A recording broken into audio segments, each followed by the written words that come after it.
Yeah, live on the YouTube. Are we?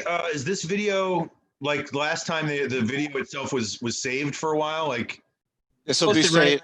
This will be saved on YouTube, the Quarantine great, eTheater YouTube site. And lovely. Evan posts it on the Facebook page as well. Okay, yeah, because I have some peeps who cannot watch tonight, as I'm sure we all do.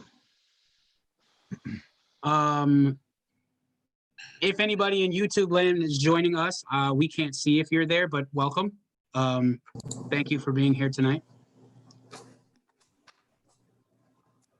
I love how Evan's headshot looks like he's taking over for what's his name in Special Victims Unit. Like that's what it reminds me of.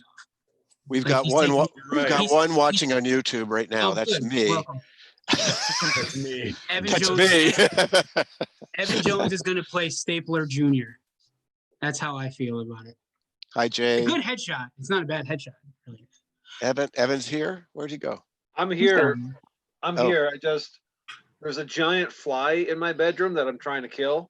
Yeah. Are you naked? I mean, He's like, yes, but that's unrelated. I feel like I feel like David hit 63. And Except I'm. he's starting to experiment a little bit more sexually, which I totally applaud. Like I think is great.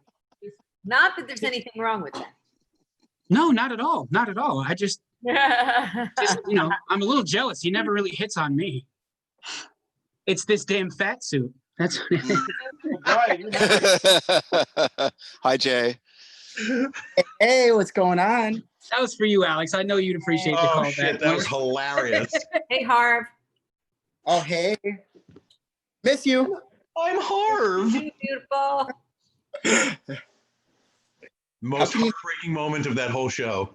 I'm Harv. Oh, I'm just remembering it. I'm like, what show are you talking about? And then I get it. Jay, Yes. do you want to hand me a plastic bag? Where'd it go? Oh, right here. It's gonna be magic. Are we changing our name to the character people? Please do Oh, that. yeah. Please change it Okay. to your character. So At Jay, least- I'm thinking just like lean into your camera and just like Like, no, and no, then- no. Like lean in, yeah, but like and pretend that your like hand is past. No. Keep it, Down. like show it, but then like hand it off. like off stage, kind of. No, like right next to your lap, right next to your phone. Like this. There That's you it. go. That'll work. That'll work. Okay. That'll work. Here Hi, you go. Meg. Hi, And I'll go. Jessica. Oh, thanks. Hi, Jessica. Perfect. Done. Cool. Nailed beans. Nailed it. Hashtag. JJ, Baby. I am an idiot and didn't ask you for the picture to change my profile picture. So if you wouldn't mind, don't feel ashamed about over posting the link to the PayPal or whatever continually in the GoFundMe into the Yeah, the I'm comment. actually not on my own computer, so this is going to be quite difficult, but I will try my hardest. Hey, Joe. Is Laura with you? Hi, Hi, Laura. Laura. You can tell who David wants to see. Yeah, I'm used to it. This is not something that started with the Zoom. This started way back when we would go out to a bar and I would be the first one there. And be like, "Hey, Joe, great to see you. Where's Laura?" Where's Laura? I get that even now. I get that. Hey, Katie, good to see you. Where's Adam? It's like, oh, Hey, where is Adam? Jay, don't forget to change the character name. Katie, here's something I can promise. My wife never asks you where Adam is. absolutely. No. Oh, And she never will. Nor will Adam ask where your wife is. Because they don't. Hi, Carol. Thanks for coming. Peter gets that all the time. People always ask him if we're married. Yeah. No. Did my name update? Is it Eddie Yes. Yes. Okay. Thanks for the reminder. I suppose I should very get the play up, huh? What? I should bring the play up. There we go. Okay. Elliot has posted the, oh, that's JJ? No. I don't know. Elliot's posted the GoFundMe link. Oh, that's Evan. It's Evan. Great. Okay. Don't yell at me. Probably take my rings off. I have all this anger from trying to chase off this fly. If you see a cat like jump, he's chasing a fly. I'm hoping that the fly lands right on your camera. Yes. Hey guys, I got some new reading materials. You don't know how to read. I'm gonna be busy for a few days. Bye. I invited like everyone I work with, by the way, to come. Good. watch. So did I. I Yeah, did. everyone. It's like all four of them. Oh, I have like 30, but they're not all gonna. My mommy might come. Yeah. My whole office is here. They're all here. Including the part-timer. Eating. Can I be really annoying for a second? Can someone send the script through the messenger? Because my thing boy. isn't working. You can't sign into your email. Yeah. I cannot Having do an that. I might be able to issue. do that. Wait. I can I do it. apologize. Troublemaker. Unacceptable. Stupid Mormon. Just make sure you send it privately so the audience doesn't read the script beforehand. Rude. That would be rude, Joe. Right? Rude. Can do it.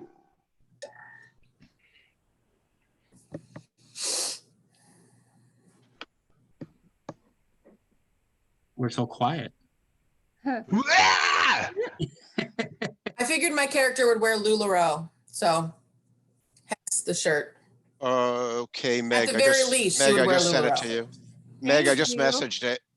And I know your dealer. Perfect. You got it? Yeah. This is a All right. present, Thank you. actually. Oh.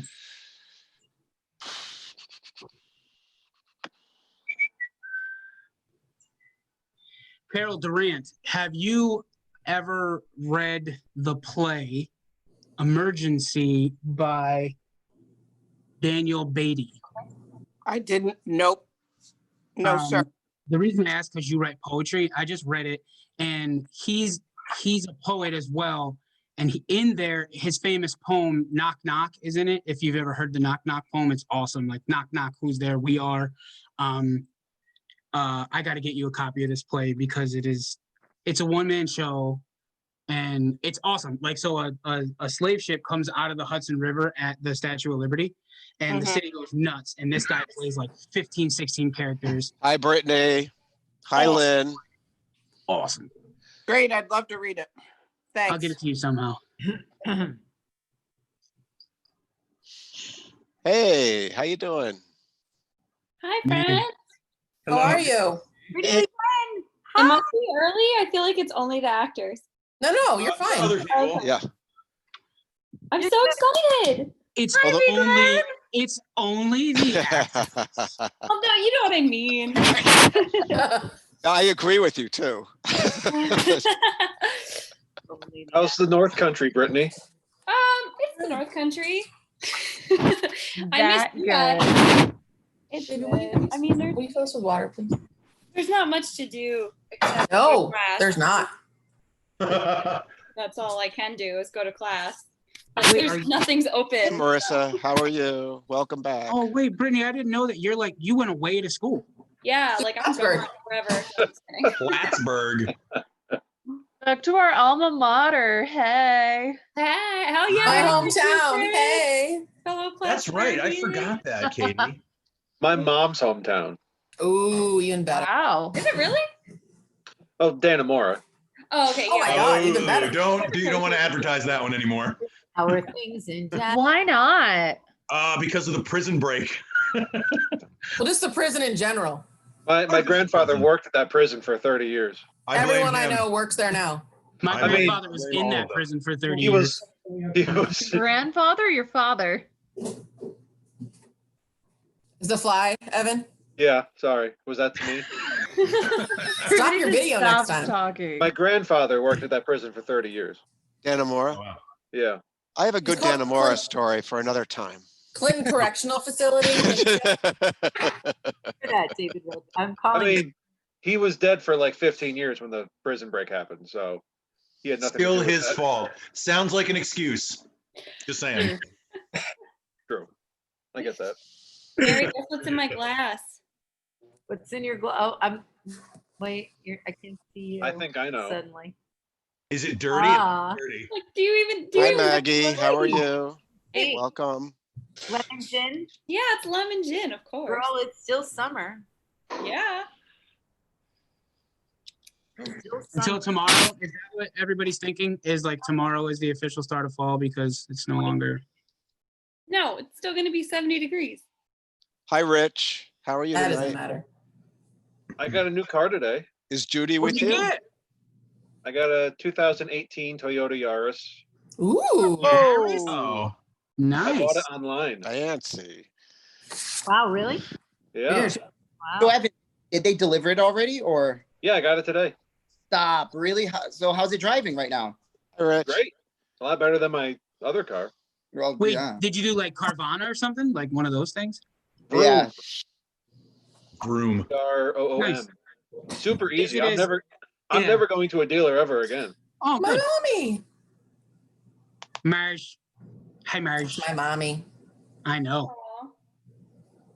I've met her. Hi, how are you? Hey, good looking. Hi. Hi, good looking.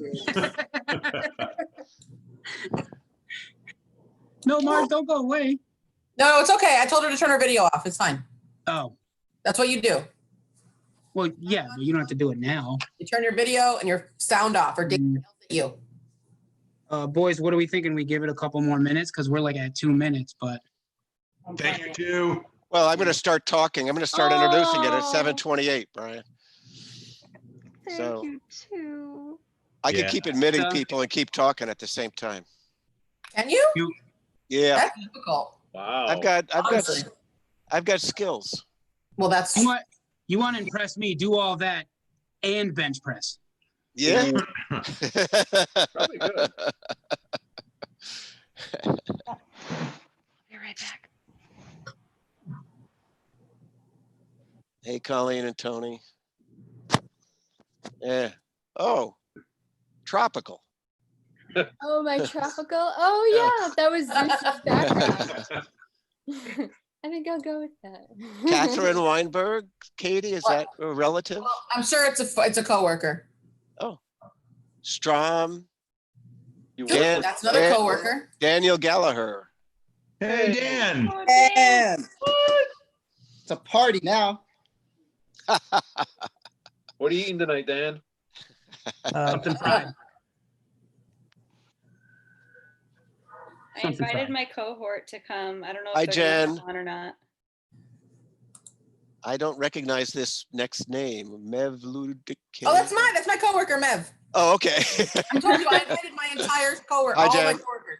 You're gonna see a lot of names you don't know. Good. That's awesome. Mm-hmm. We love Hi- names we don't know. Hi, Heather Liz.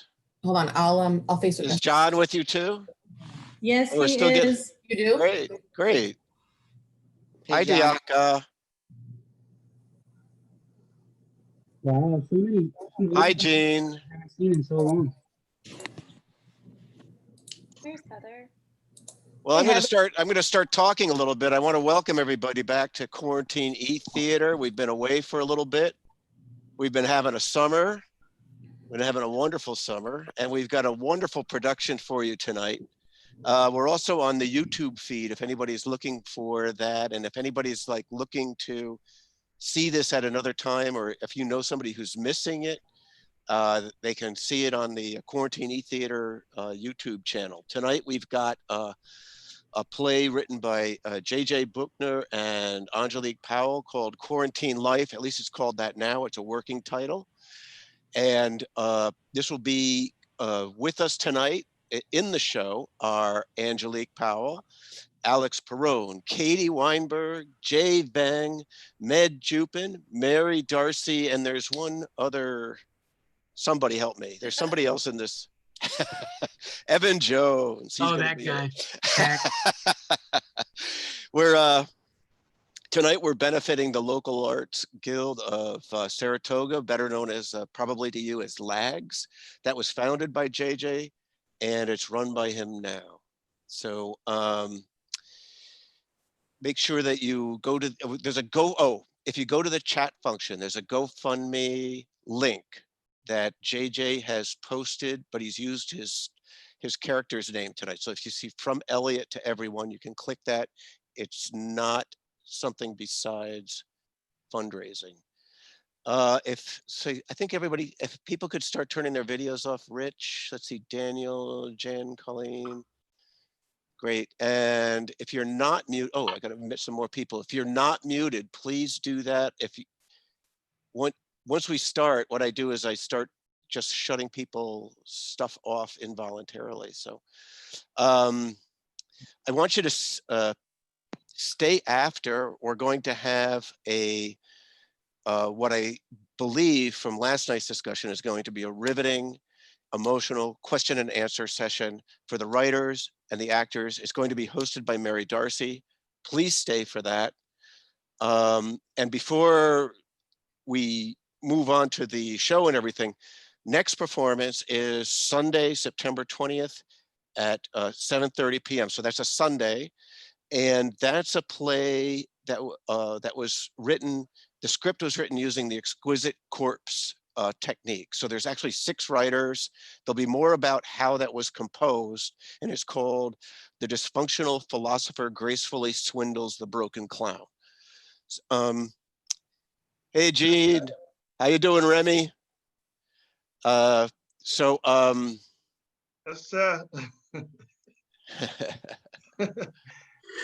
what's going on? How are you? I'm good. I didn't want to miss that, JJ.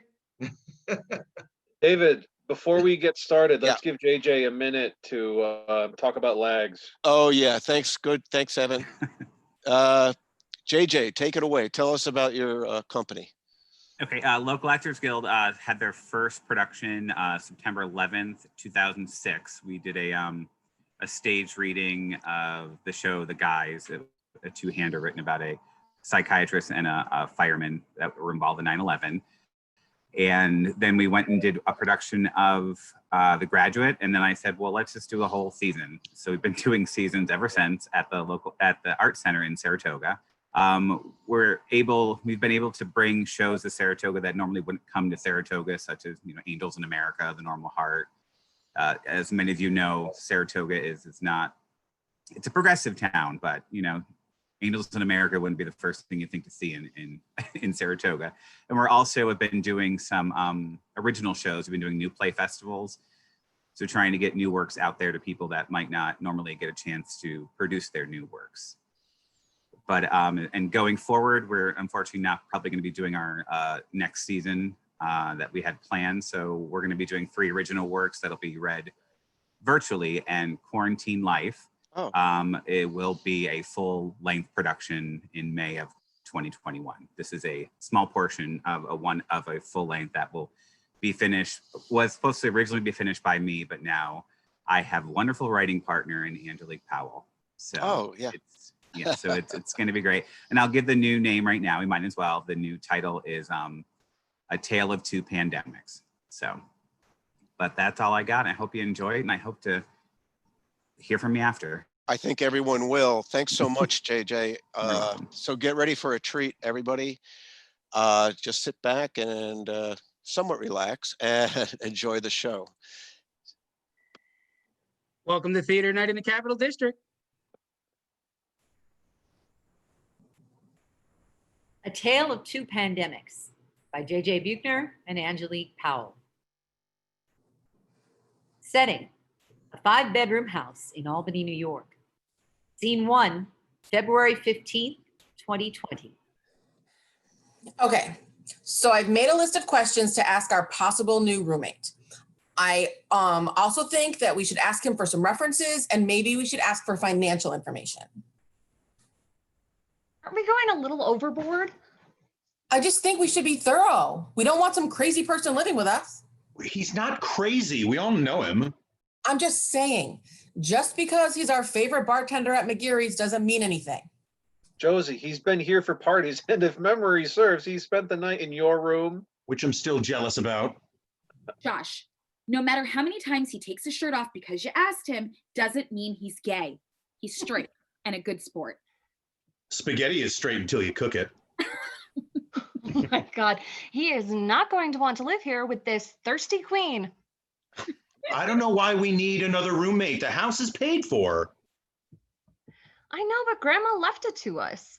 We still have to pay bills and taxes. If we don't do that, we have to sell it. And I can't afford another place.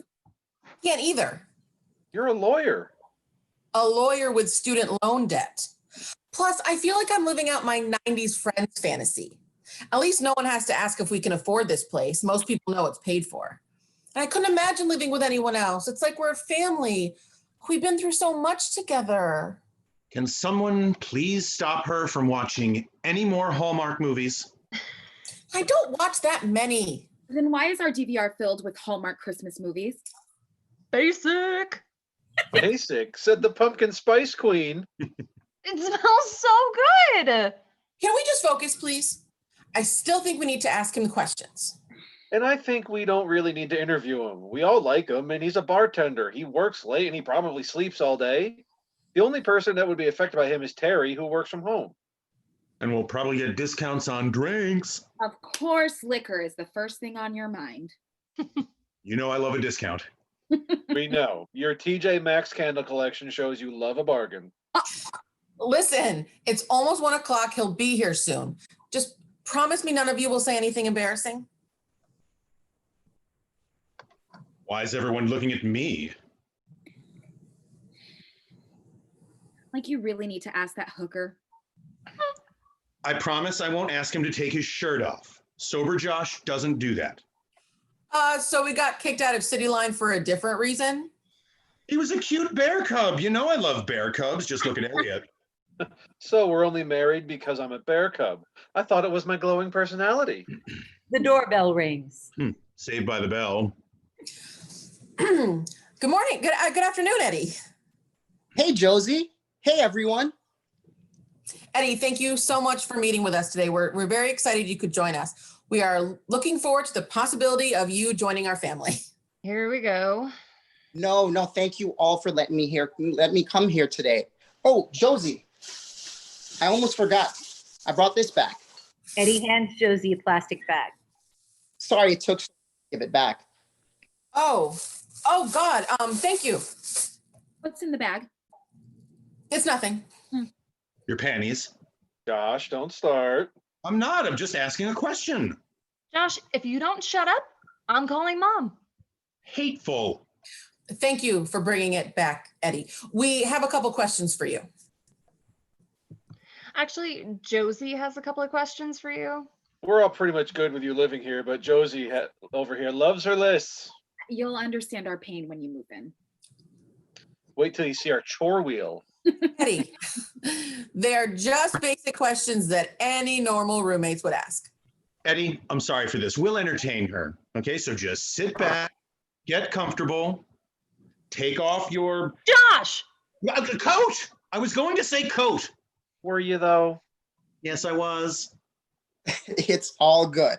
I know sober Josh wouldn't ask me to take my shirt off. I assume 3 o'clock in the morning, Josh, is different from 1 o'clock, Josh? You got my vote. Thank you. Josie, go ahead with the questions. Okay, there are only a couple. First, how long have you been with your current employer? 5 years. What would your last roommate say about you? My mom would give me a glowing reference. Your mom? Yes, ever since my dad left, I wanted to make sure I was there to take care of her. She's an amazing mom and she's sacrificed a lot for me. Is she okay with you moving out? She is. She sat me down last week and said, "You're a wonderful son, but you need to move out. You're cramping my style and I can't even bring a guy home." Your story reminds me of a movie I once saw. Oh, shit. It was called A Son's Love. You've probably never seen it. I have. On my day off from the bar, I sit with my mom and I watch Hallmark movies. It's a little weird, but I fill up VR with Hallmark movies so we can spend the day together. I actually take a couple days off in July so we can fit all the Hallmark Christmas in July movies in. Back up, everyone. Josie's head is going to explode. Can we all just take a vote? Just one more question. Whew. I know you've worked at McGarry's for 5 years, but what happens if you lose your job? How would you be able to pay rent? I have a second job. Oh, what is it? TikTok. TikTok? Yeah, it's like the new Vine. I record short videos of myself bartending and I post them. I have 200,000 followers and TikTok sends me a monthly check. The check alone will cover rent. Josie, does that cover everything? That should be good. Eddie will call you tomorrow with our decision. Earl, get a grip. Eddie, can you move in March 1st? I can. Good. Start packing, roomie.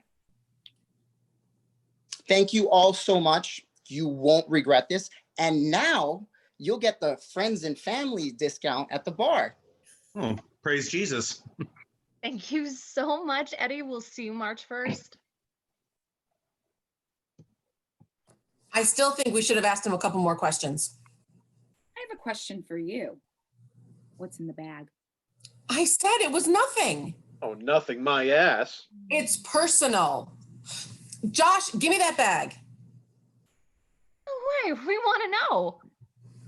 Oh my God. Give me that. A nightgown? He didn't have anything to wear to bed. You made him wear a nightgown? What was he supposed to wear? Nothing. I'm sure he got in that bed in his birthday suit. Yeah, he definitely did. We all heard the bed frame slamming against the wall, and I think the neighbors heard the finale. Yeah, I didn't think your voice could go that high. I hate all of you. Oh, yes, Eddie, right there. No, to the left.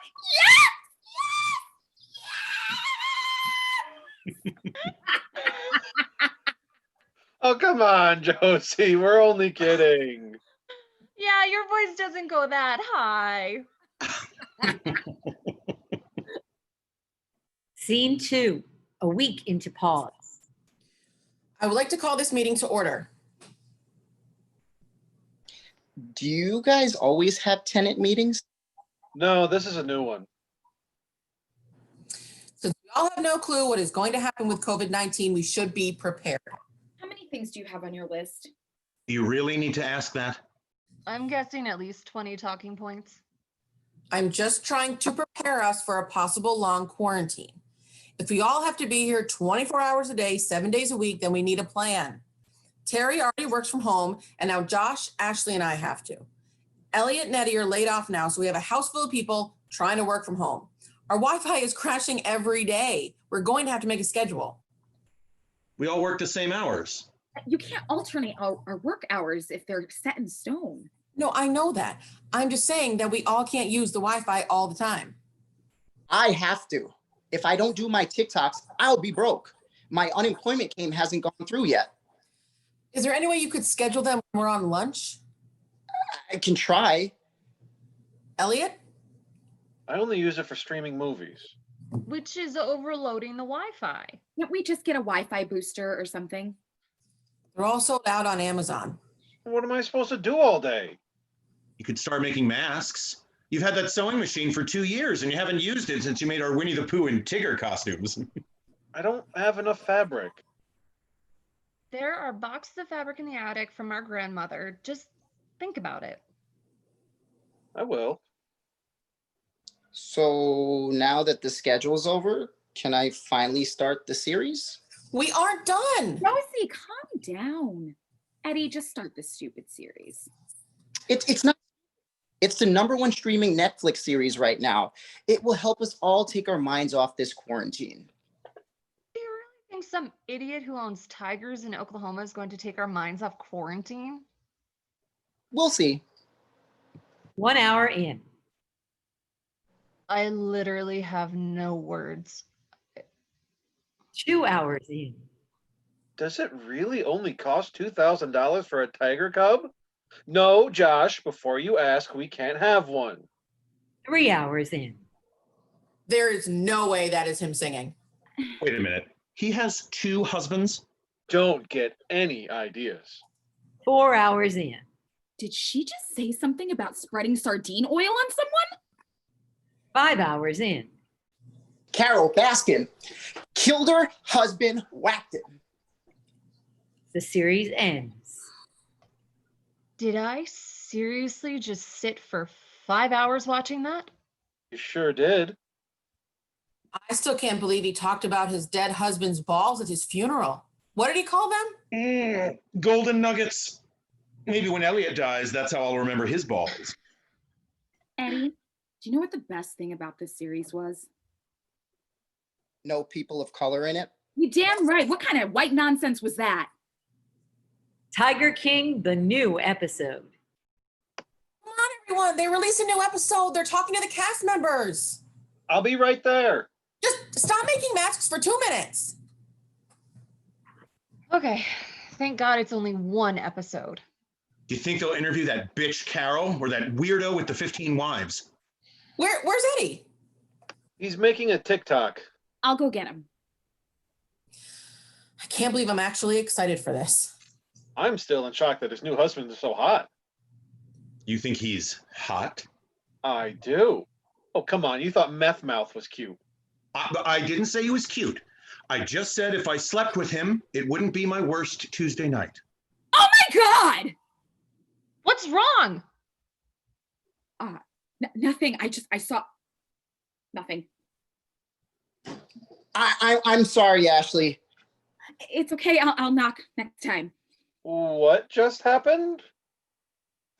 Why are you in a towel? Shut up. No complaints here, Eddie. I was making a video. A TikTok? Not exactly. Were you sending a video to a friend? Not exactly. Listen, TikTok has blown up, and I'm not making as much money as I used to. What? Did you start an OnlyFans page? Holy shit, you did, didn't you? What's an OnlyFans page? Oh, you don't want to know. What's your handle? Spicy Anaconda 4. Don't you dare subscribe, Josh. $5 a month? You have 8,000 followers? 8,000 followers? What? People like what they see. Oh, Josie, like you don't remember. Okay, please stop. Please stop. I'll go put some clothes on, then we can watch the new episode. Okay, Spicy Anaconda. May 1st, 2020, lunchtime. Who's hungry? I am. I'm good. I'm ordering DoorDash. Isn't that the 6th time you ordered DoorDash this week? 7th. So what? Do you have a problem with the menu? Actually, yes, I do. Since you sprained your arm doing your live stream on OnlyFans, your cooking has sucked. Then fine. You do the cooking. Make Elliot do it. We can't. Him and Josh are having their lunchtime nap. Lunchtime, my ass. They already broke one bed frame this month. Leave them alone. You're only sticking up for them because Josh is your brother. Who cares? You all live in the house because our grandmother left it to us. Good morning, everyone. Your fly is open. What's wrong with her? Elliot, I think I found a better bed frame. Dear God, I'm going out for lunch. Eddie, you want to come? Yeah. Where is everyone? They've all lost their minds, and I'm right behind them. I wonder what's gotten into her. No clue. But look at this bed frame. May 27th, 2020, the calm before the storm. How many more masks do we need to pack up? There's only a few more orders. And to think you didn't want to make masks. What does everyone want for breakfast? Oh, 2 eggs over easy with bacon and sourdough toast. Eggs Benedict? I wouldn't mind an omelet. I'll have what Josh is having. Can you put me 2 eggs with hash and wheat toast? Okay, 5 scrambled eggs with white toast. Right up. Why do you even ask us anymore? Can everyone be quiet? I'm trying to watch CNN. How about we don't watch the news today? I'm sick of the news. I second that. This just in, we've obtained cell phone footage of what seems to be a policeman kneeling on the back of a suspect. The following video may be too graphic for some viewers. Guys, I don't think I want to watch this. Did he just say, I can't breathe? Why aren't the other cops doing anything? Well, folks, this is all we have right now. We'll keep you up to date when we receive more details. Turn it off. I just checked my phone. It's everywhere. Jesus Christ. Turn off the fucking TV. Ashley, relax. Relax? You, of all people, telling me to relax? I need to get the fuck out of here. Where are you going? I don't know. Somewhere. Anywhere. I need to get some air. Do you want me to come with you? No, I need you all to give me space. Should I go get her? I would just let her blow off some steam. She'll be fine. Fine? We just spent 8 minutes and 46 seconds watching a guy die. And you think she'll be fine? What am I supposed to say? Nothing. None of you have the right to say anything. We might not have the right, but we can at least be concerned about our friend. You can't be concerned with your friends until you are concerned with an entire community. What did I say? I don't know. We can't understand what either of them are thinking right now.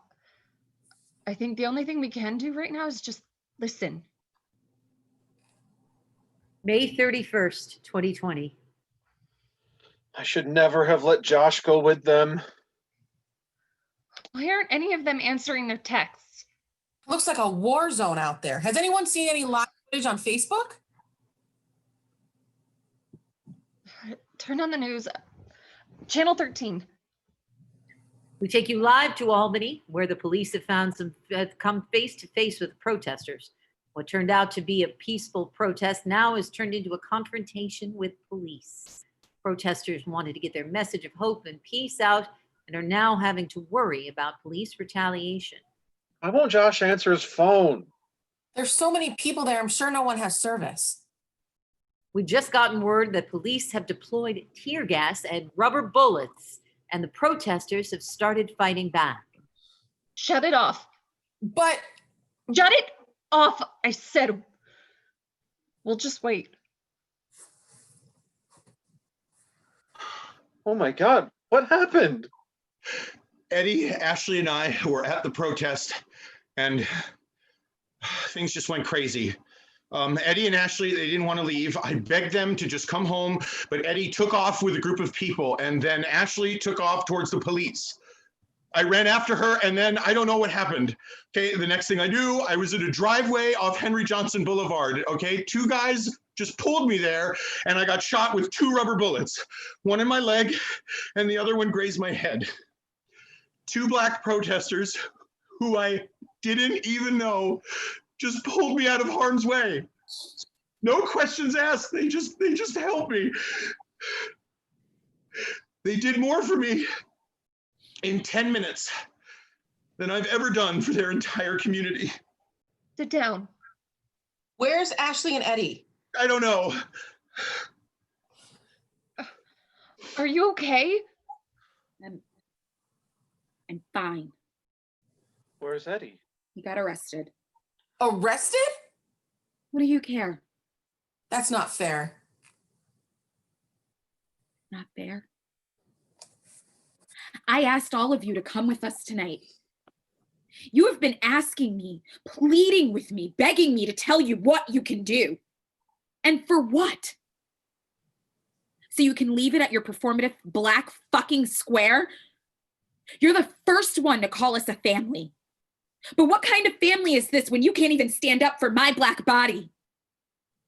You asked me what you can do, and I gave you all something to do, but you still can't hear me, and the only person who came was Josh.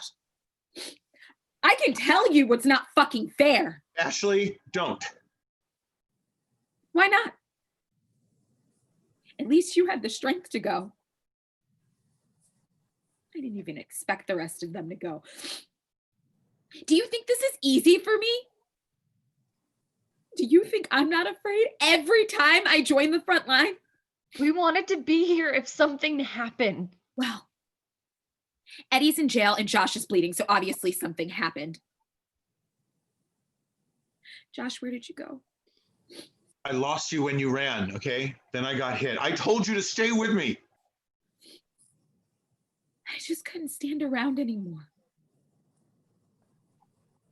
I feel like I have been standing around my entire life just waiting for things to get better. And, you know, once I got to the line of police, I thought it would end. Why? Because I was standing there, face to face with the police in riot gear. So militant, so nondescript, just standing across from me, wearing the same badge and uniform that I have seen in footage time and time again, when somehow a Black person charged with resisting arrest ends up on the pavement, and the only explanation offered is what they should have done to avoid this outcome. The familiar combination of fear and rage and sadness and hurt for brothers and sisters I never got to meet because they were executed for being in the same exact skin that I'm in. It bubbled up inside me, and then I saw him.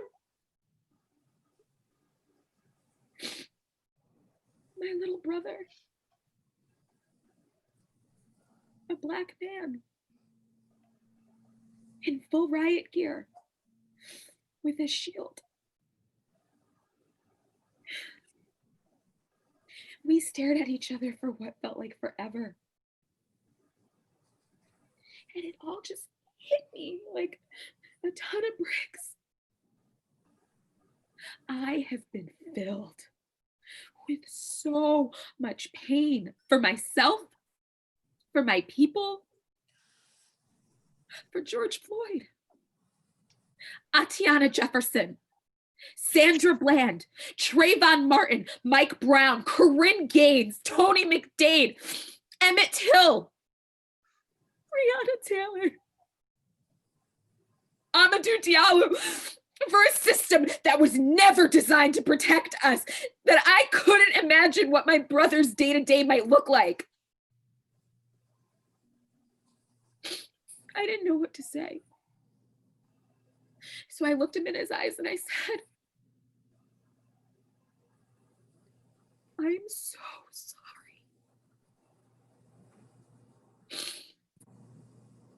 Being my brother, he knew I wasn't apologizing for protesting, or he also knew I wasn't apologizing for confronting his brothers in blue. He looked me back in my eyes and he said, "Big sister, I am so sorry." And then he just kept saying, "Ashley, get out of here now."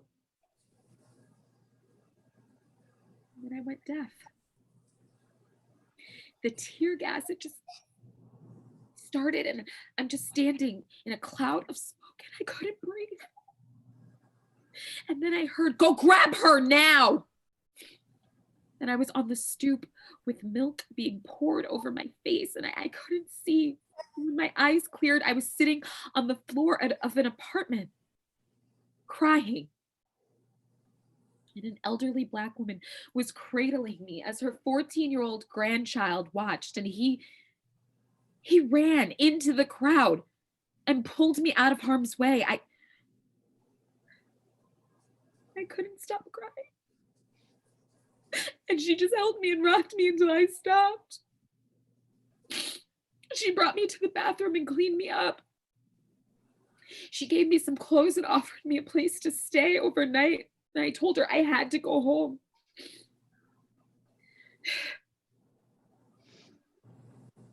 She said, "Listen, baby, I know you want to fight, and I want you to fight. I am so proud of you, and I need you to keep fighting for me and my grandbaby, for our ancestors. But you promised me this, child. Tonight, you will go home and take care of yourself. Girl, you are your ancestors' wildest dreams. You have the spirit of those who have come before you, marching right alongside you, baby.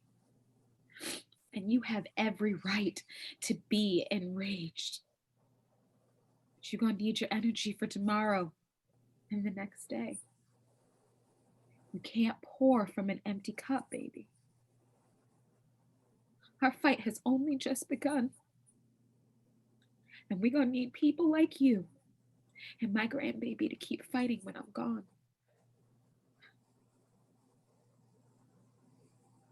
I'm going to bed.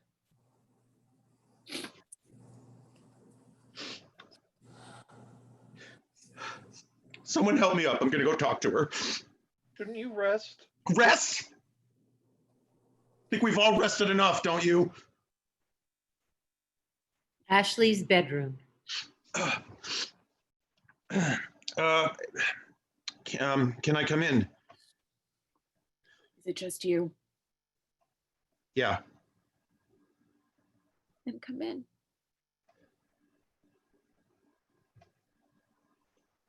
You okay? Why does everyone keep asking me that? Would you be okay? How would you feel if you knew that people hated you so much that they would consistently justify your murder? I'm not okay. I am so not okay. I can't even articulate how not okay I am. But I'm alive, which is more than I can say for so many people who look like me. And even saying that makes me feel guilty. Fuck! Thank you for coming tonight. Don't thank me. I know you're mad at Elliot and Josie and Terry, but they were scared. I know that makes no sense, but they're trying. I know. But I'm scared too. I'm scared every single day. And I don't have the luxury of leaning into that emotion. I'm not even mad. I'm just so disappointed. How's your head? Oh, please, it's fine. If I can take a punch when a little bitch calls me a fag at a pizza place, then I can take a rubber bullet grazing my head. Just, I'm concerned. I never saw you like this. I've never seen you so mad. I mean, I understand, and I'll never know what you're feeling, but it was something I've never seen. That feeling that I'm talking about, for people just hating you for something you can't change. Don't tell me you don't get that. You get that. You can understand. No, I can't. What about Stonewall? Look, when I first came out, Stonewall was this magical event that let me come out in 1996. Then I learned that the riots were started by street people and Black trans people. The two most famous figures that night were Marsha P. Johnson and Sylvia Rivera. They were the mothers of my revolution. They were involved in 6 nights of riots in 1969. Then, in 1970, the white gay men and white lesbians held the first New York City Pride Parade. Marsha and Sylvia and the street people were told to go to the back of the parade. They weren't welcome. You know, I'm proud that Stonewall happened, but what happened after is a stain on our movement.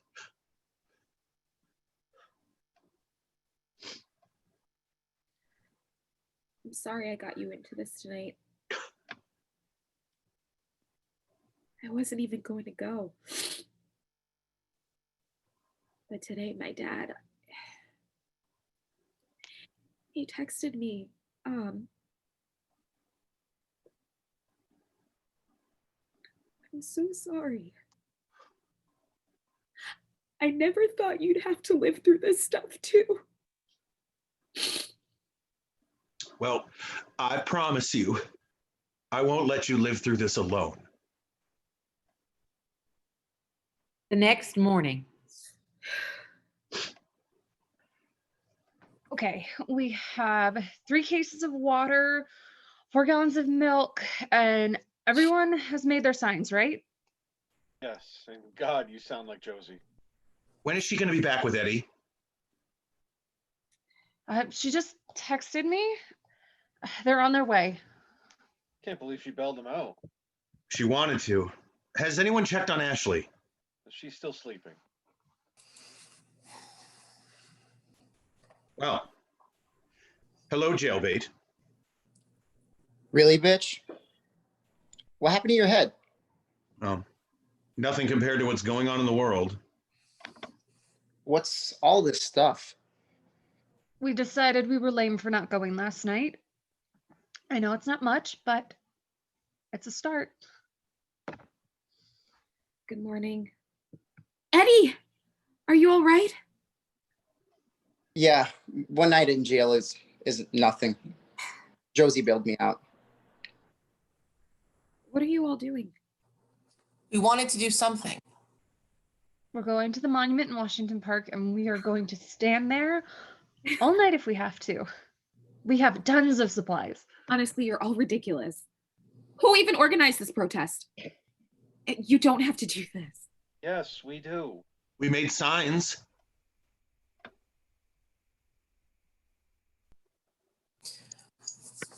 My privilege is not worth your life. When you complain about your mask, remember George Floyd couldn't breathe that day. Say their names. I'm not a sign guy, but damn.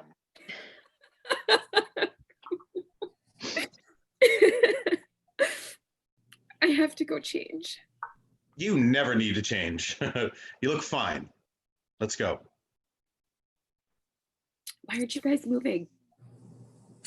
Figured you and Eddie should go first and lead us. No. We aren't going first. We are all leaving together. Once we get on that sidewalk, we are linking arms and walking to that park together. The days of Eddie and I leading this revolution are over. If you want to be a part of this movement, whatever your lane may be, you have to be bold enough to step into your power independently. Educating the oppressor is not the burden of the oppressed. I'll turn you all into activists if it's the last thing I do. I love you. End of play.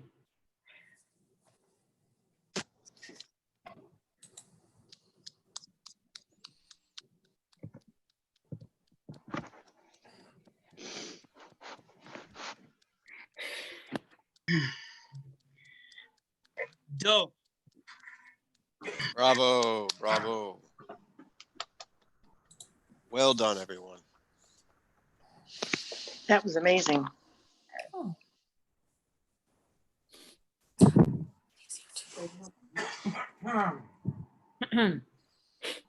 So we're going to let the actors kind of get it together a little bit because that was pretty emotional.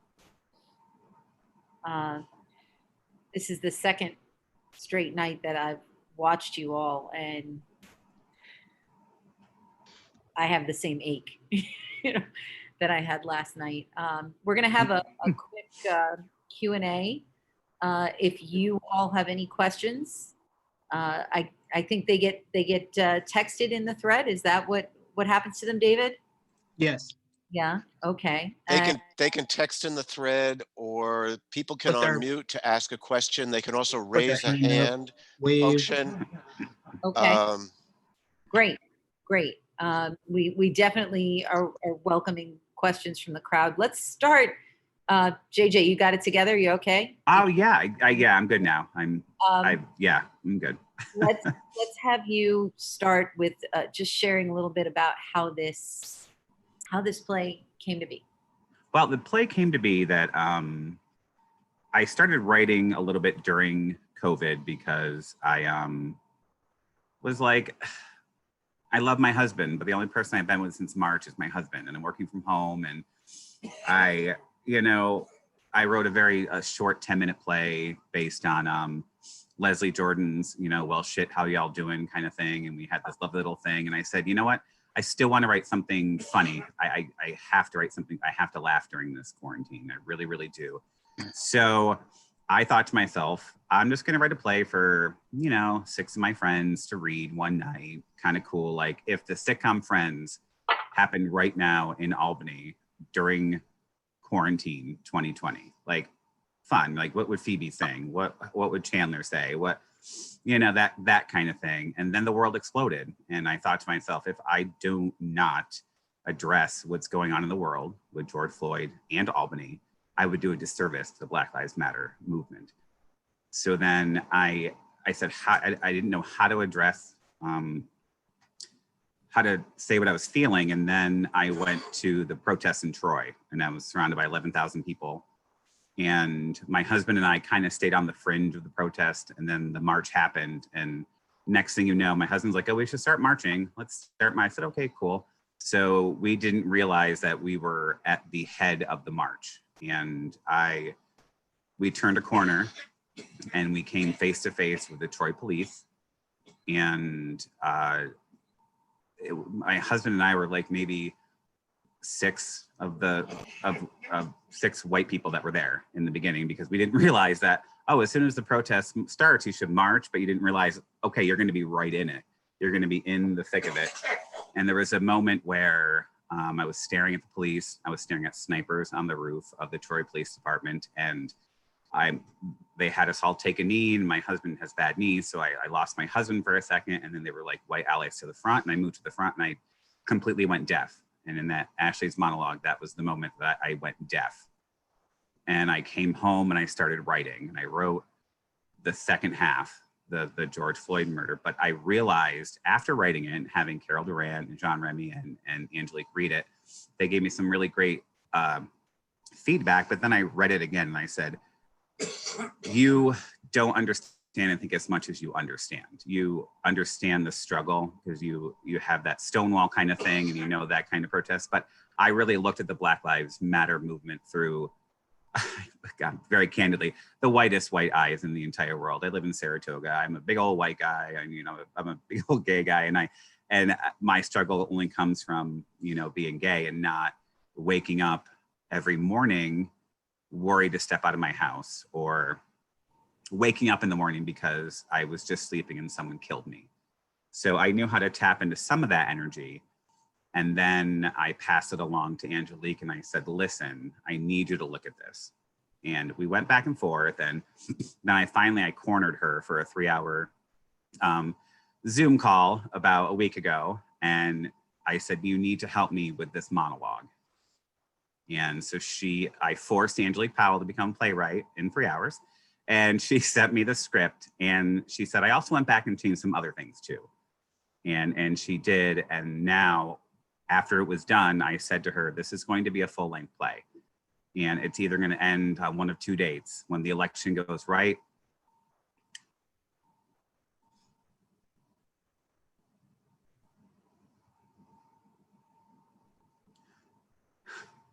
or when they arrest Breonna Taylor's killers. So in our mind, we're hoping that it's not going to be election. It's going to be the moment that Breonna Taylor's killers are going to get arrested and charged.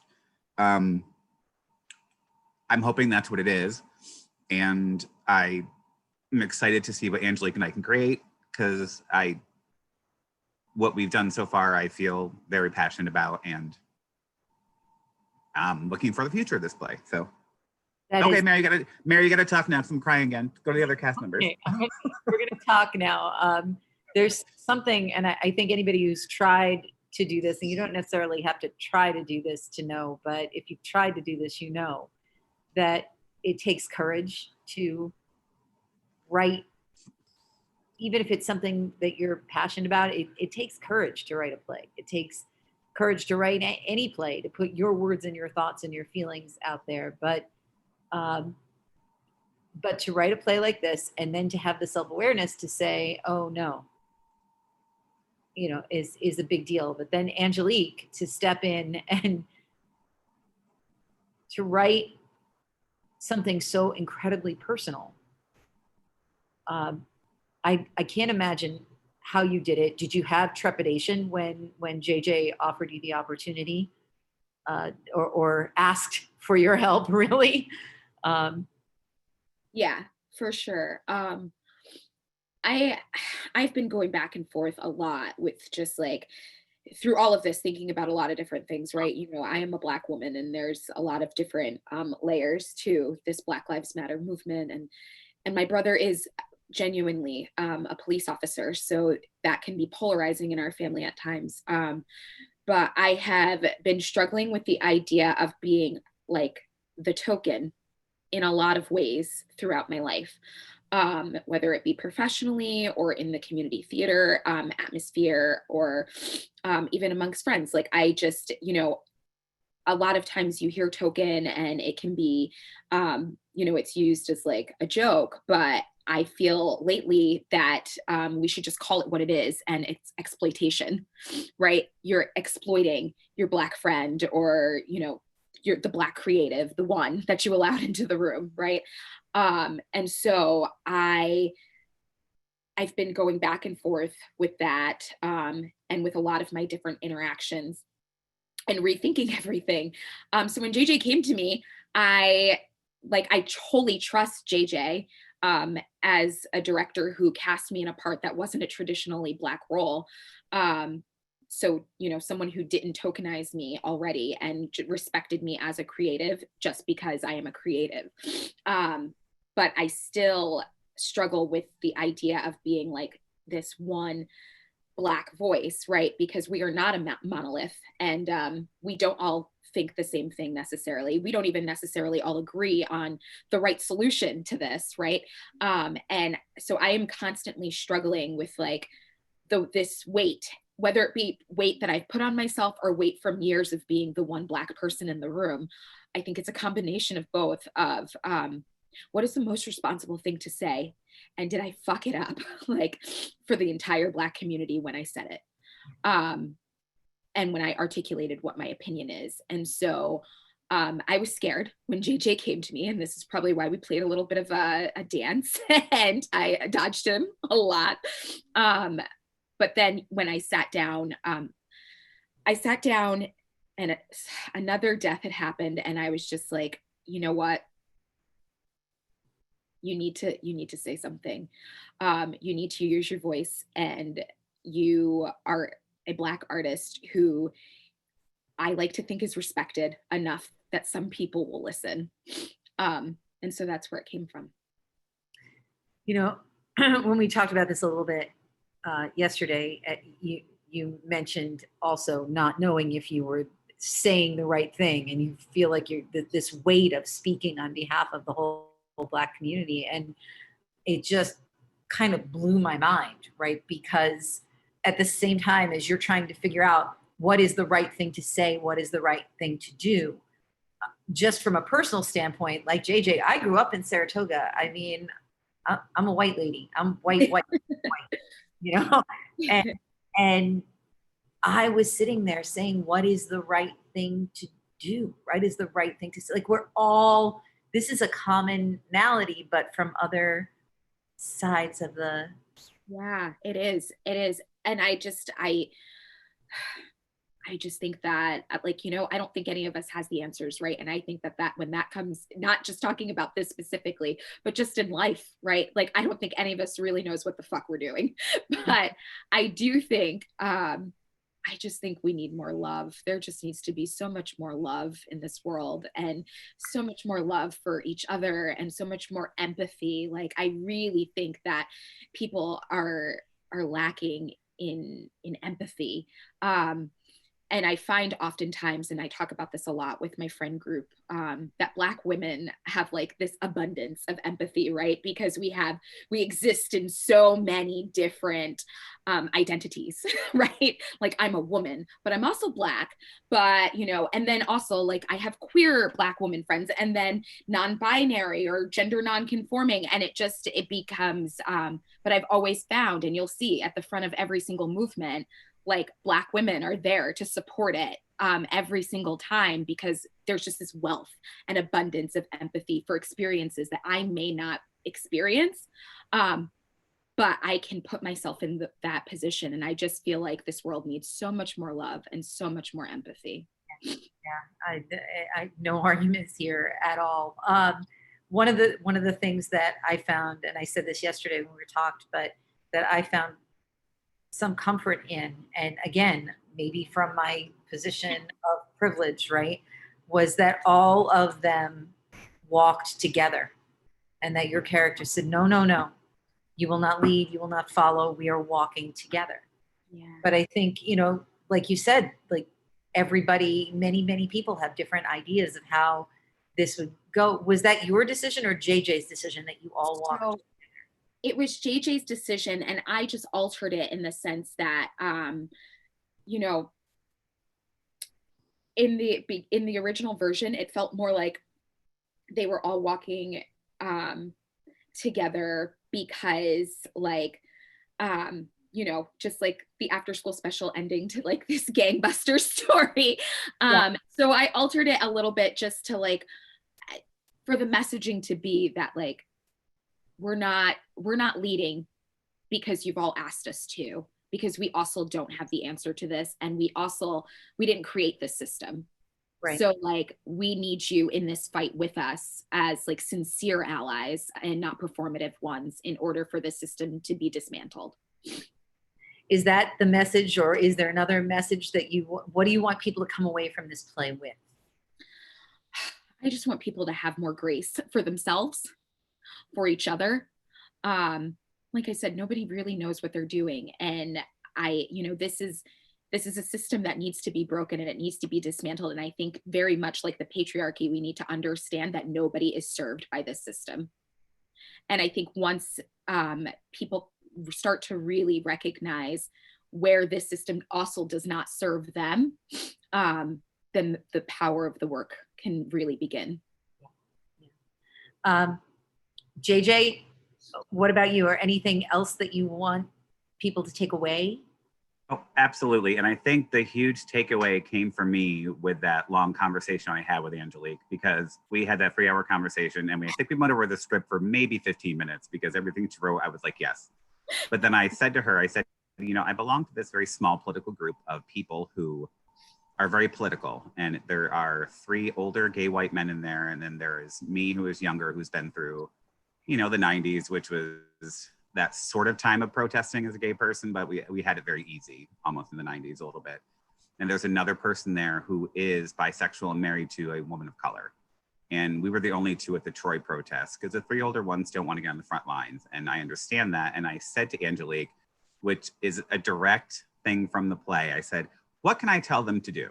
And God love Angelique because she loves me so much that she said, well, they don't want to be there. They can donate. They can send cases of water. And I thought to myself, you idiot, this is what people ask at, like, when they did for marriage. You already know these answers. People of color don't need to explain what to do, because at any protest, whether it's Black Lives Matter or gay marriage or housing or anything, if education funding, if you can't be there, make sure the people who are protesting are able to protest with water, with money, with bail. So I looked at that, I was like, oh, so this is why Angelique and I are writing a play, because like she just slapped me in the face without slapping me in the face, and it was awesome. And I appreciate that, because we had a long, candid conversation about, you know, because when Angelique and Jay were in Tour Song Trilogy, I never saw them as actors of color. I saw them as really good actors. That I tried to do that when I do theater. I made a huge mistake years back, and I own that. And I say during, when I cast shows, I don't see color. And I realized, and it was explained to me many times, that you're erasing what people of color had to go through. And I didn't understand that, because I just said, well, I just like everybody, and I just want everybody to come play at Local Actors Guild. If you're a good actor, I don't care what color you are, I don't. And that I had to own the fact that I needed to realize that that is not the right thing to say. You just say, open ethnicity, open race, open gender, come play, come create. And I feel like I'm starting to do that more. But I understand what Angelique is saying. Like I never thought of Angelique as a Black actress. I thought of her as an actress, as a very good performer. And when I see that, it really hurts my soul, because theater is the place where that should not, because I'm never billed as a gay white male actor. I'm never billed as that. And for Angelique and other people to be billed as a Black actor or actress makes it almost seem like you're using them to put forth an agenda. And that's not right.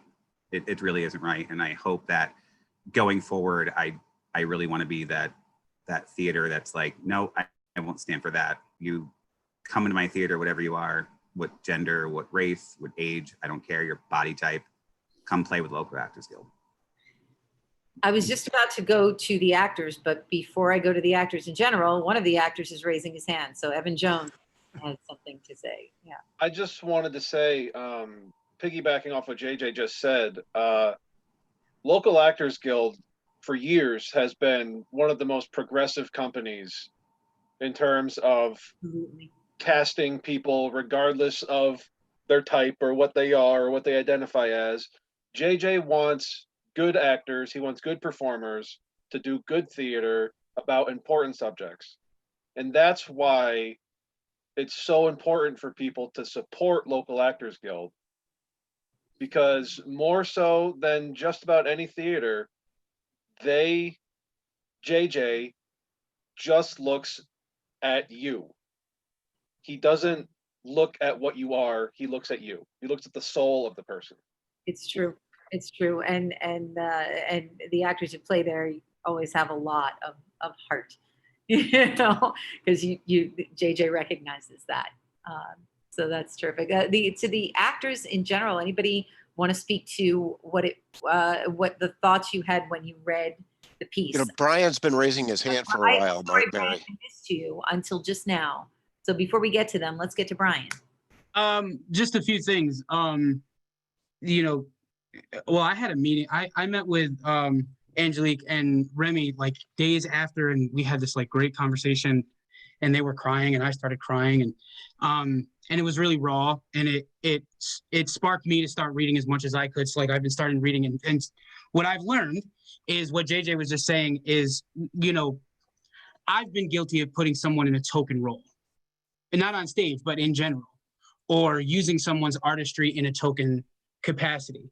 it was never on purpose, but I think part of creating our art is, and being just a good human, if you just choose to be a good human, is to be able to say, look, I fucked up. I've been doing this and not realizing it. I'm sure I'll do it again, and I'll have to go, come on, dude, get this shit together, you know? You know, that's part of, like, if you haven't read White Fragility yet, you're failing. So you should read it. But also another comment I have is, so first of all, I'm sorry for that, because I'm guilty of that as an artist, as a writer and a director. I've done that, me. And I'm a person who tries to find the good in every single person. I do find the good in every person, but we've all been taught to be nasty people. Anyway, I had that great conversation. I've had many great conversations with Angelique.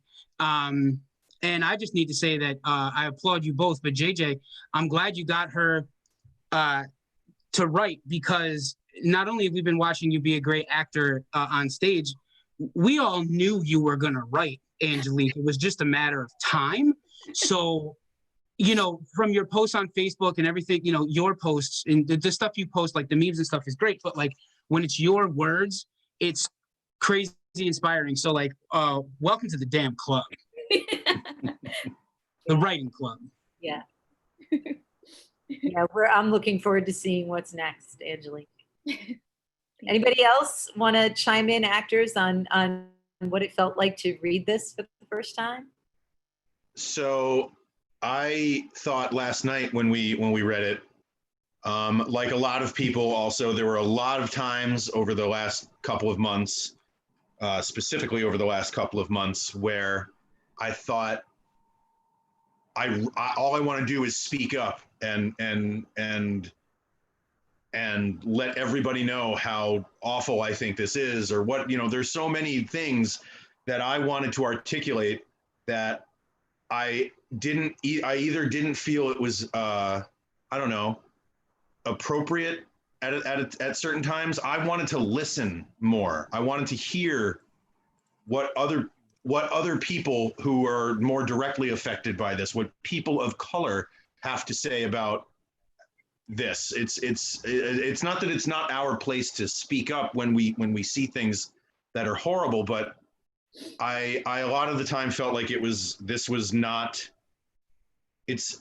I'm of two minds. So on one hand, it's not a time to be silent, but on the others, I want to hear what other people think, because as Angelique pointed out, there's this incredible need for empathy all the time. And now is when I feel it the most. And I thought to myself, the only way that I can possibly ever actually try and understand what a person of color might be feeling right now is to shut up and fucking listen a little bit. And this, I feel like this play, this reading, gave me a very much needed opportunity to be able to express something that I couldn't articulate. And I'm really, really grateful for that. It's not something I've said to either JJ or Angelique yet, or anybody really, but it's been very difficult. And this has really been a treat to be able to have somebody else who is better at putting words together on paper put together really how I was hurting as a human being, watching all of these horrible things happen and the world crumbling around us, not to mention the fact that we all can't do the things that we really love to do beyond something like Zoom. Yeah. And the truth is as much as it's going to sound like a commercial, it's very true. I'm so happy that I get to be a part of the QeT that is benefiting Local Actors Guild, because I love Local Actors Guild so much. I love Local Actors Guild. I got to do one show with them, and it was among the best I've ever done, and it was an amazing experience. And I know how badly they're hurting right now too. Like it's this whole thing was just been so meaningful. So thank you guys. I'd say thank you. Yeah, I have to say I was glad to play even a small part in it. Katie, you had something. I just want to say my character, you know, when I first read this, I was like, oh, like my character doesn't get it. Like, you know, I was like, I'm so much more like advanced in my thinking than this character, but like, I'm going to embrace it and I'm going to, you know, I'll do it just as fine. And, you know, and since we first got the play, I'm like, maybe I am a little bit like this character. Maybe I need to like do some more work. So that was one of the things that I very much took from this. And just from a personal sort of standpoint, you know, my work, my job is in the domestic violence field. And for years I've been saying like combating domestic violence is not a woman's job. It's men's job too. And it pisses me off that in every meeting I go to and there's a task force and it's 90% women. And I'm like, why aren't men stepping up and doing something? And this play made me think about like, you know, we shouldn't just be expecting people of color to fix all these problems. Like it's literally everyone's problem. Like it's everyone needs to come together to find a solution, or at least be there for each other when we're working on finding the solution. So I sort of found that parallel, and it, you know, opened my eyes even more. So that's all. Yeah, I think your experience, Alex's experience is similar to mine. You know, Brian, I did read White Fragility like right after George Floyd died, and I really took it seriously, and I started thinking, and I was, you know, trying to take inventory of myself, but that walking that line between what you feel like you should do or are allowed to do, or what is right and what is wrong. And I think we're just going to have to be like messy and make mistakes sometimes, and love each other and forgive each other. Like the most important thing, the word I heard tonight that is going to stay with me is grace, Angelique. That is the word that I ask for more of every day, you know, and we need it. We need it now, because we're going to bungle if we're trying. We're going to make mistakes if we're trying.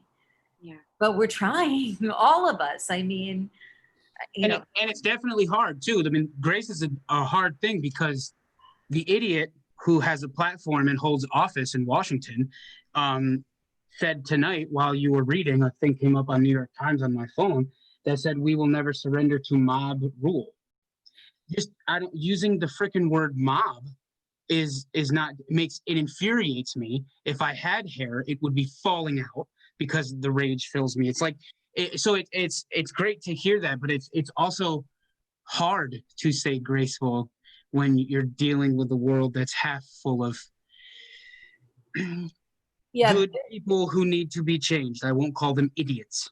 There's nothing I can say directly to him, but my problem is somehow I've got to figure out how to navigate the social media world, you know, coming out of the woodwork and in places I never expected, and trying to deal with them and still maintain grace.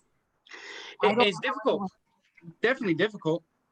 I have a quick question. So Roseanne Kane just messaged me, and she has a question from YouTube, and I think probably Angelique is probably the best person to answer this question, or even Jean Remy or Carol, if you're still here. This might be a good thing for all three of you to kind of answer. She said, the passion and sorrow were palpable, both via the writing and the acting. How do you, any who wish to answer, believe we can promote genuine change in the event, heaven forbid, of the current president's reelection? I know it's a very hard question to answer, but like, how do we move forward and do change if we have, I'm not putting into the universe 4 more years of something that I know that none of us want? Community theater in Paris.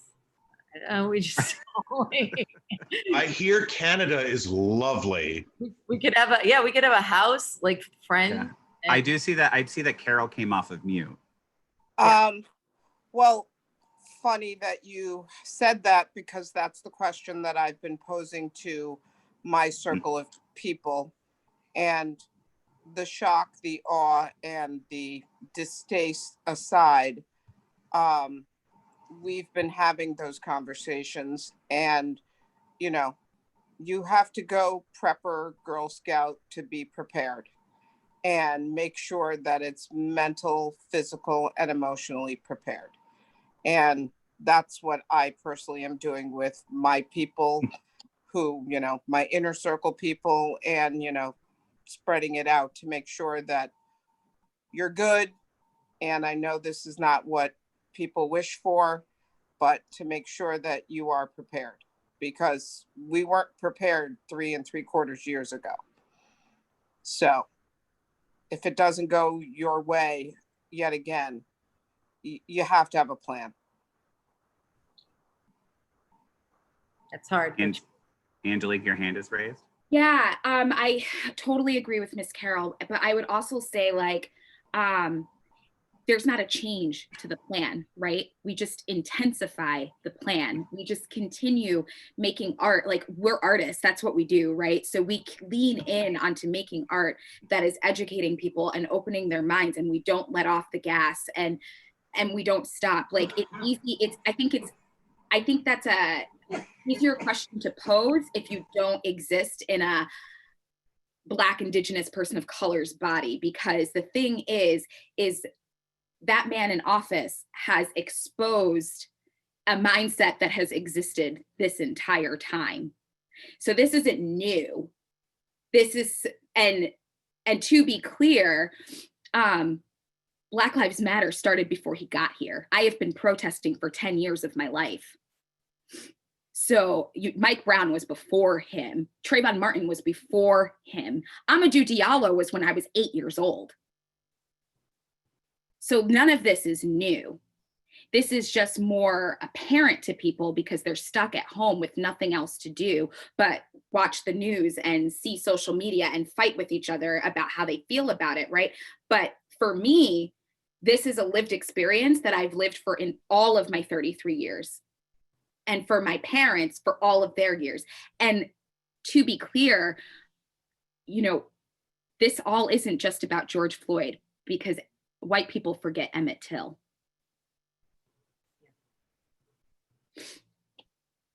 Yeah, I recently watched a documentary called 1969, and it goes pretty much through the year 1969. They do Mary Lookapetney, they do Charles Manson, but then they do a section, ironically, that deals with both Stonewall and the Black Panther movement.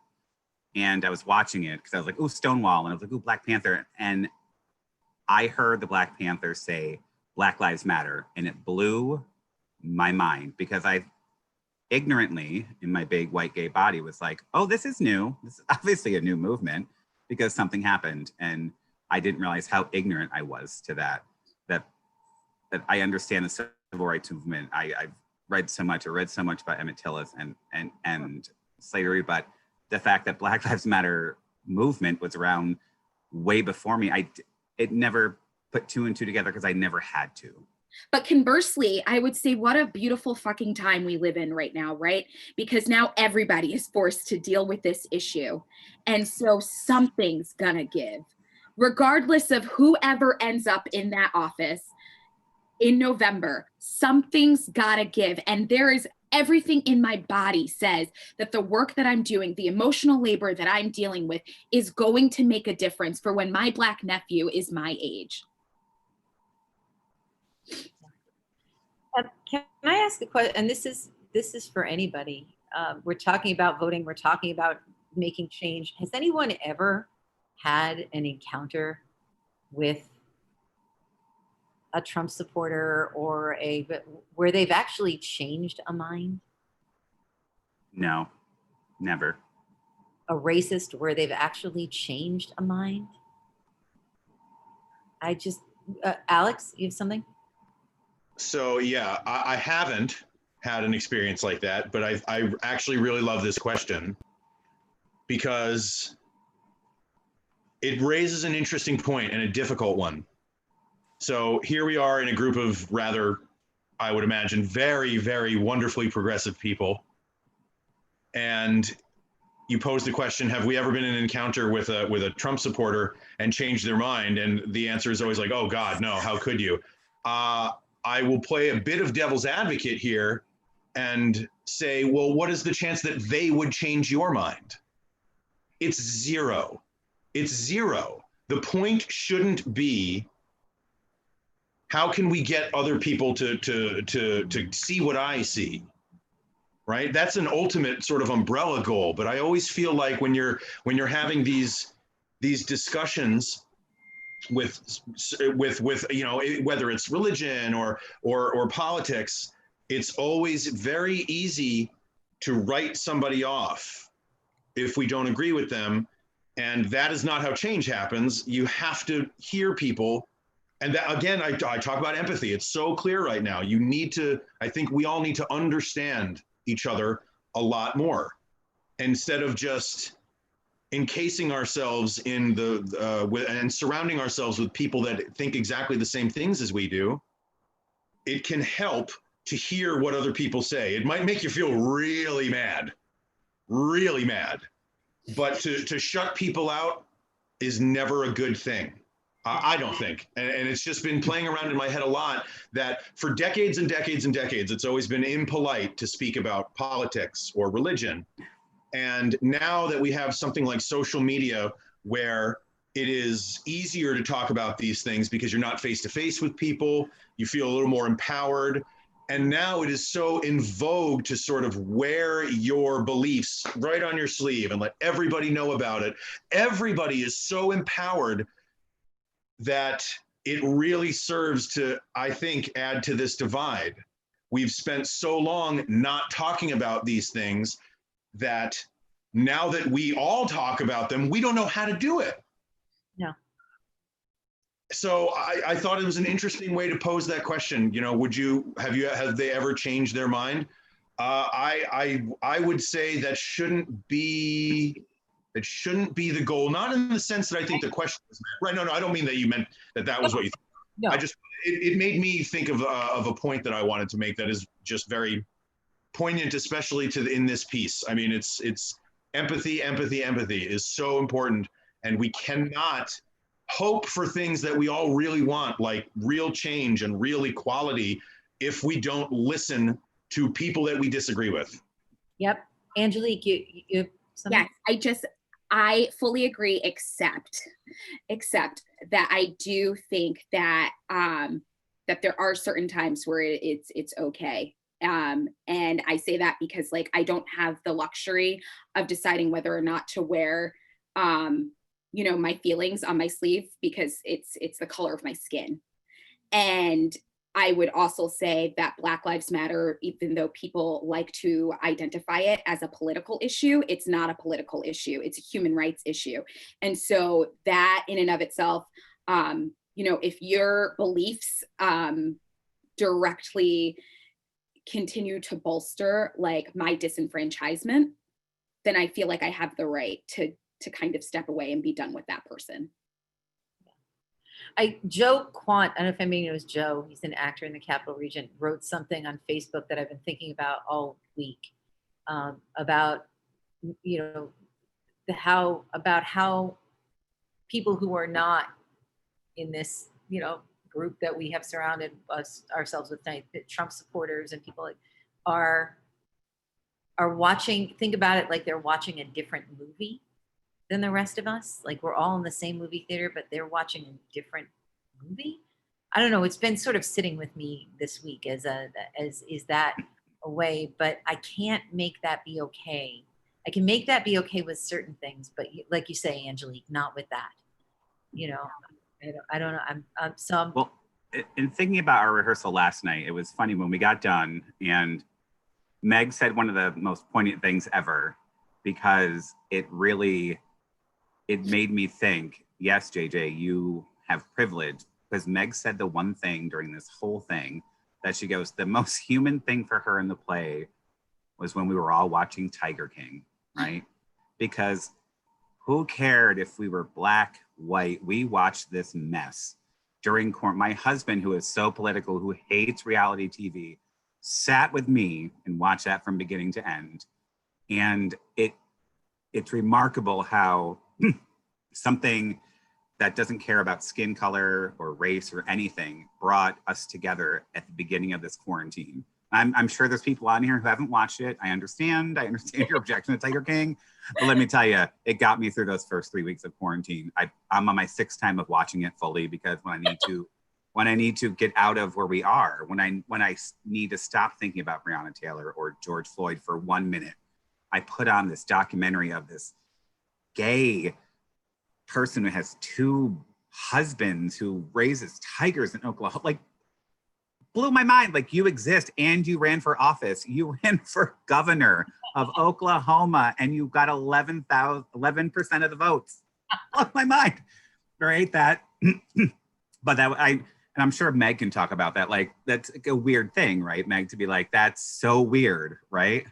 Meg, You're you on want to mute. guess that? Yeah. And then Evan's been waiting too. So, Meg? Oh, sorry, if I could just, no, it's funny that you say that was poignant because my, after all that, like once we got done actually doing like the rehearsal last night, my first response to the entire play was, God, Angelique, like, please stop making me cry, Right. like, because of your acting.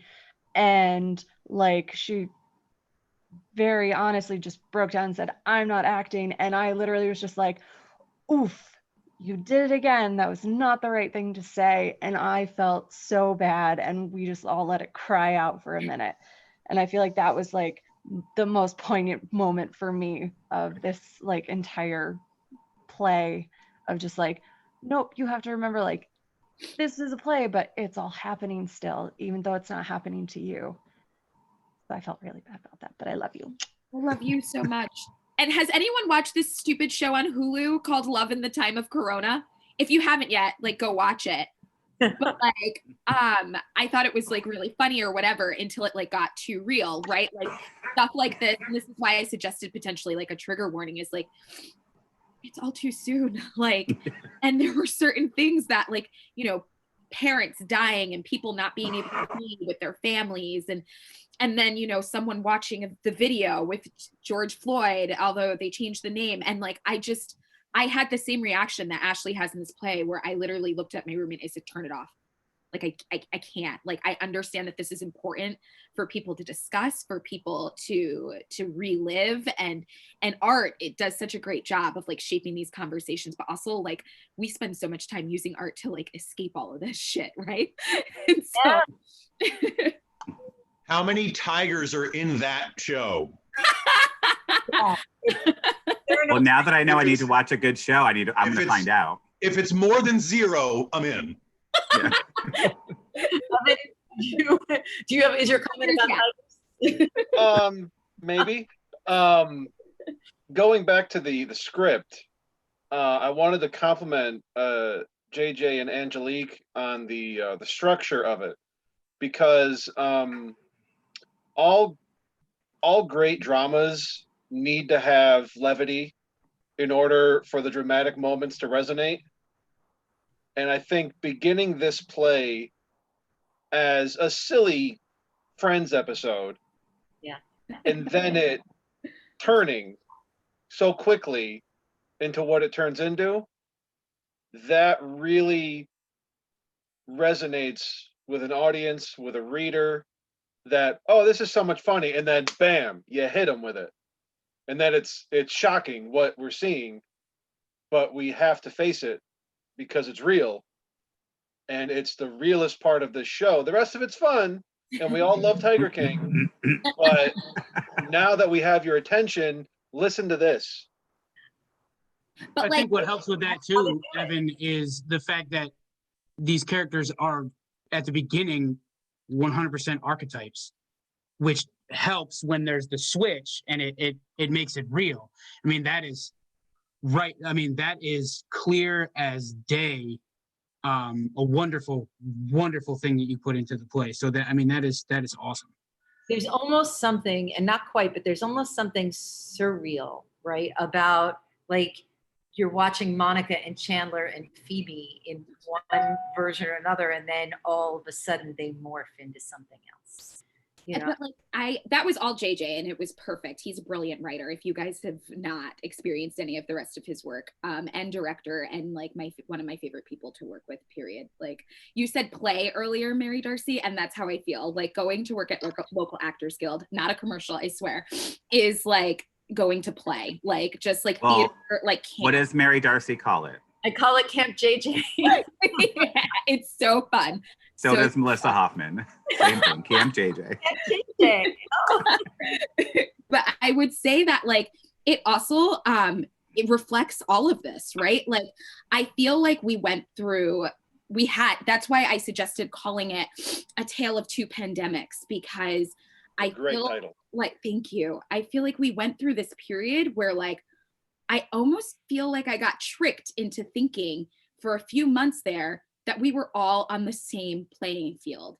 Like we're all dealing with the same thing and like we are just all the same. Like I felt that so strongly for several months. And it was like all like literally, I mean, everybody's just drinking on Zoom at night, watching Tiger King, like having silly like bachelorette parties and birthdays because nobody can be together. And we're all just kind of struggling through this together while also write that down. Super scared. Write that down right now. Grab your notebook. Angelique, JJ, that's a line in the play. I know. I thought we were all on the same playing field. That is a scene in the play right there. That's well, I mean, Angelique, well, how long into quarantine did I write that little 10-minute play where we just wanted to have fun with me, you, Megan Ryan, Sarah Papini, and Laura, and Nick Basenka? It was like 2 months in. We're like, let's just have fun and write this thing. And holy crap. We were all like just watching Leslie Jordan videos and like laughing together, and like it all sucked, but like we were all in this together. Yeah. And I was like, what a great time to write a sitcom, right? Like, yeah, you do a sitcom, and then bam, that rug got pulled right out under me. Right. That's where QeT came from. We were like, we want to do theater. Let's get together and drink and have a good time and do theater. Right. Yeah. And then that rug got pulled out right from under us, right when it was still fun doing trivia and drinking and. Hey, I have a question while my mic is turned on. Okay. Because I don't remember this. I don't remember this. So here's the first question. Was the original news reports leaning on his back? Is that how those news reports first came out? Because when I first saw the George Floyd video, they were saying leaning on his neck. Well, everything happened so like this. This script happened so fast once it happened. Like this is just the draft, which I would never submit to a festival. So I'm asking because I don't think if no one ever said in a news thing on his back, you should keep it anyway, because that opens up a whole line of covering up and all of that. Yeah, conversations, right. I love the line is what I'm saying. I couldn't remember if that was the news reports. And also I can't remember if I've ever heard this line or I have heard Angelique say this. But the line, "You are your ancestors' wildest dreams." That's Angelique. That's all Angelique. That's all Angelique. Pansies and Tonys and shit. The only part about that monologue was her going to the front line and encountering someone and the conversation between the grandmother and the grandson. And then my monologue was a lot shorter and Angelique took it to levels that I could never do because I was looking at it through white eyes. I really was. But I was happy that she trusted me enough to take what my base was and make it what it was tonight, which was an absolutely beautiful monologue. Thank you for letting me. We have a question from Elisa. Are you still there, Elisa? Oh, well, I thought better of it because I'm a little embarrassed, but I think that the beginning could really help smash the patriarchy if you write in that Jay actually does take his shirt off. Because I was really disappointed that didn't happen. But just think, if we ever get in a theater again and we do this fully on stage, Jay Vang will be in a towel. Jay, come on. No shirt through the whole thing. Come on, Jay. David, you too. It's a tough job, but somebody's got to do it. Well, you know? Jay, I have to ask you because Jay, when I wrote this show, I specifically wrote it for certain actors, and some of them are in it, but Jay was one of them. And I realized after we read it last night, I was like, I'm a little objectifying Jay, but he did put TikToks a lot on Facebook. And anybody who's on this call always know that if you ever put something on Facebook, I may write a play about it, but I will ask you first. And everybody has known that. But I mean, Jay, what was your, because I didn't really talk to you last night. We really didn't talk to you. How was your experience playing this person of color in this play? So So I knew you were working on this, JJ, because you told me. Right. Then Edna sent me a reminder. I'll send you the script. Are you still aboard? And I'm like, absolutely. And when you said you wrote this character based off of me, I thought it was more of a loose, like I'm not loosely speaking.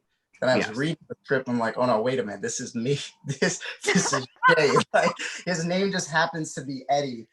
But it's so wild because this whole thing, you know, I think it's really weighed on us all in different ways. And I hear the phrase. We have to understand this whole structure that we have to dismantle. It's so nuanced because just based on my own experiences within my own microcosm, my family's West Indian, so I'm a person of color, but I'm not Black. And even within that is its own nuance. I've been stopped, I've been pulled over before, and I can see in the cop's eyes after pulling me over. I'm dark. It's that look of, he's not Black. You know, that kind of, and it's just such a strange thing. And then conversely speaking, I've met individuals who've never met a person of color in their entire lives who look at me, oh, I thought you were Black. And so it's that added dimension. And I don't know what I'm trying to say with this, and I don't know how to articulate it, but this whole reading this and doing this really put things in a perspective. And within my own community, you know, family, friends, and everything, I feel so absolutely people, like, you know, persons of color, you know, those from the Caribbean, like my family, West Indies, largely speaking, Asians, you know, those, you know, you name it. There's people of color, they experience a lot of prejudiceness. The Middle Easterners after 9/11, I grew up in New York City. But right now, I think this is as a person of color, what other people of color have to do is band together, because this is, and I might be alone on this. What African Americans are dealing with, what Blacks are dealing with, is a whole nother level right now. And I think that we have to, you know, we have to understand that dynamic. And just reading this script, and JJ, thank you, and Angelique, I thank you both. Like seriously, there's not enough being done on our end as well, which sounds kind of interesting. And I'm sure I'd like to hear what someone, you know, who's white, who may have not thought about that, but there's just so much added, just, you know, it's just so, I don't know what I'm saying, but this inherent structure that we've created, this patriarchal society where I don't know how to start to dismantle it, but even within my own community exists, and I'm not white. You know what I mean? So I said that to say, just to give some perspective that, you know, what I've dealt with my entire life. Yeah, absolutely. I've been called Black, and I'm dark, but I'm not necessarily Black. Okay. I can recall walking in, grew up in New York City, but then in mid high school, I moved to the Schenectady area for my family. My cousins visit. We're wearing, you know, the typical high school street clothes, baggy pants, hoodie, completely different, you know, from what I wear now. And I forget the situation, but we're walking towards, I think we're going to a pizza shop, and we make a wrong turn. So we go from Schenectady, we're walking forever. We get into Niskayuna, like the heart of, you know, suburban Niskayuna. And we're walking, and we get pulled over on foot by a cop car, and we were told that we don't look like we belong here. And when we took our hoodies off, it's that look of, and I can see it in the face. It's like, oh well, I guess they're not Black, but okay, well, you guys are fine. You guys are fine. Just stay out of trouble. And a 17-year-old Jay, like 16, 17, I have been younger, but it's just wild to me. I don't know. I'm rambling. Sorry, guys, but you No. asked. Thank you, Jay. AJ will steal something from your Facebook because the quote about my dad, that actually happened. And I put that on my Facebook, that my dad did. I was ranting and raving about everything.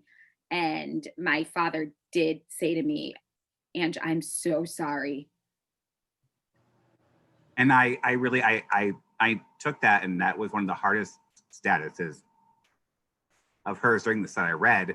And I felt like it needed to be in the play because it's a very real moment for someone of Angelique's age, and especially her father, who was a policeman, who fought as a policeman. And at that time, to say to his daughter and his son, who was a policeman, I wanted a better life for you. I didn't think you were going to have to go through this. So I wanted to make sure. And I went back and forth, and I put the line in, I took it out, I put it back in, but then I thought about Angelique, and of all people, Angelique wants that to be known because that is a very big thing.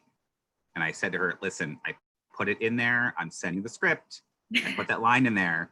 I'm asking permission. Let me get the form, sign off to your words. But I wanted to make sure because that, to me, was one of the most powerful things that I read during this for Angelique. Like, I saw her photos. We were in Troy together, but like that moment is like when Pulse Orlando happened. I gave a speech in Saratoga, and I had to write a speech, and I thought to myself, okay, how are you gonna recognize this? Because this was a Latino night at Pulse Orlando. So if I was in Orlando, I would have never gone, right? Because it's Latino night. And I wrote a speech, and I said, I talked about my mother and my stepfather, what they had to go through, JFK, all these white things that happened. And they said, I know where I was where JFK died. I know where I was in this. And then when I saw Angelique write that, I go, holy crap. Like, my parents went through the major things, the most famous things. But my parents never went through just being somebody on the street that is targeted for who you are. And Angelique's parents and my parents are close to the same age. Different, but close. They lived in the same time. And Angelique's parents had to go through far more than my parents did. So I felt that line needed to be in there. And if she fought me on it, I would have been on this 3-hour Zoom call and like, remember that line I told you about you didn't want me to put in? No one. But she was acceptable to that in the very beginning. So I thank you for letting me put that in there, Angelique. For sure. I got to tell my dad, he's extremely proud of both of what he calls both of his frontline workers. And he, I've sent him the pictures that my photographer friends have taken of me while I'm out at protest. And his one goal is to learn how to use Twitter so that he can tweet Don Lemon a picture of his daughter on the front line and his son on the front line.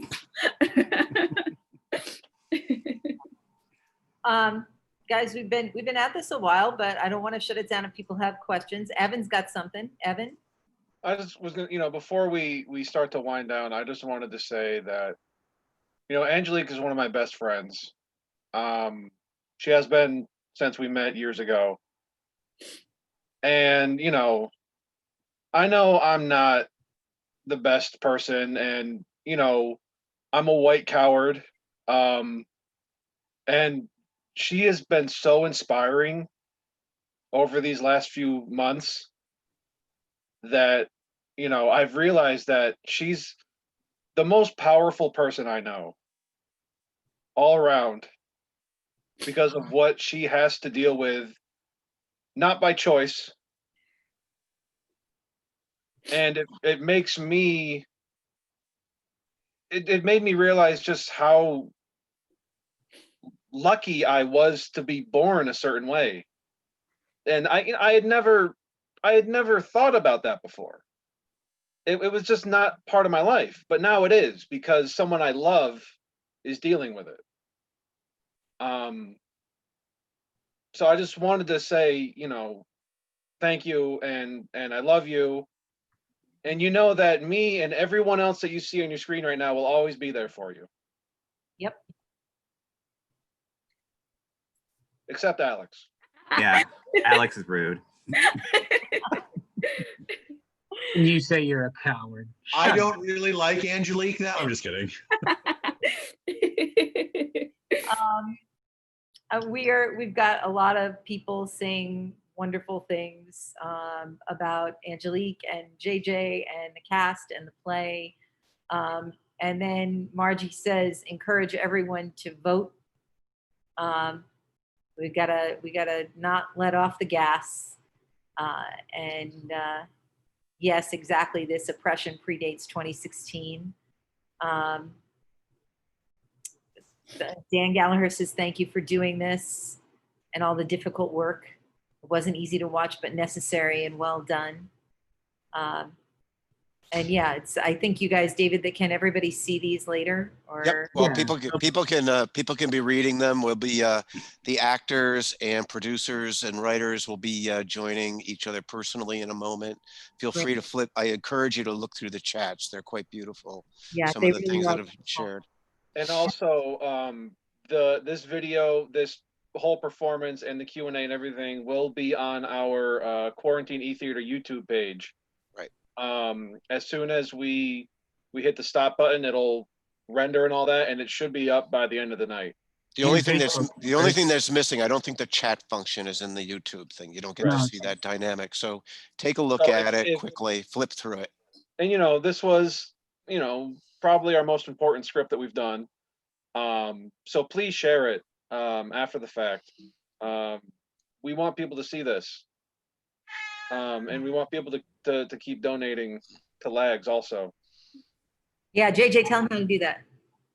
You have to go to the GoFundMe, and I'm getting blown up. So let's see if I can give you an update on the GoFundMe. Yeah. And in the meantime, thank you to the cast. This was really a joy to be a part of. Thanks, Evan, for asking me to even be a small part of it. And to Evan and David and Brian for e-quarantine.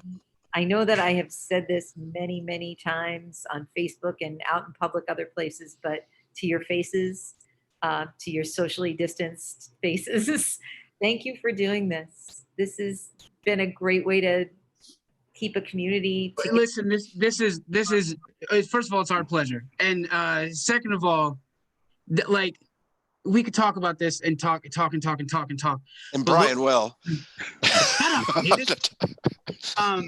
Look, we're all artists. Maybe some of you haven't started writing yet. Now's the time to start writing. You all have stories to tell. Alex said at the beginning of this, he does some things, but he knows people that can put words to paper better than he can. I've had a conversation with you. I know you can write. So, so can Mary Darcy, who I keep doing it to. And so, Angelique we all have a story, and Angelique is coming out as a writer now, which is freaking fantastic. So, you all have a story to tell. Whether it's social, even if it's not a social justice story, it could be, Jen Bullington can write about her cat or her dog.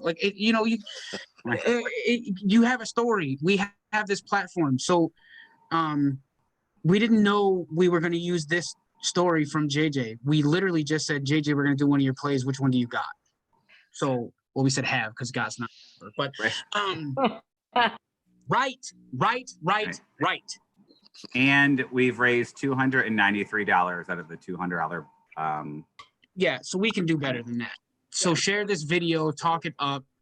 Great. Thank you, everybody. Thank you so much. We'll see you in a month, right, David? When is the date again? The next date is Sunday, September 20th at 7:30. It's an exquisite corpse script by the name of the dysfunctional philosopher, and I forget the rest of the title. It just goes on and on. And we're doing that for Confetti Stage. Yep, that'll be for Confetti. And those crazies over there have got something fun in store for us. So I say crazies in the best way possible. So be on the lookout for that. Thank you guys for being here. JJ, Angelique, thank you for the play. It was freaking awesome. Just awesome. So if the viewers could sign off and the actors, writers, producers could just stay on for a moment, that'd be great. Bye, guys. Thank you. Bye. Thank you so much for coming. Thank you, David, you everyone. can, David, Remy, you let's can, talk soon. David, you can stop the YouTube feed now. Yeah.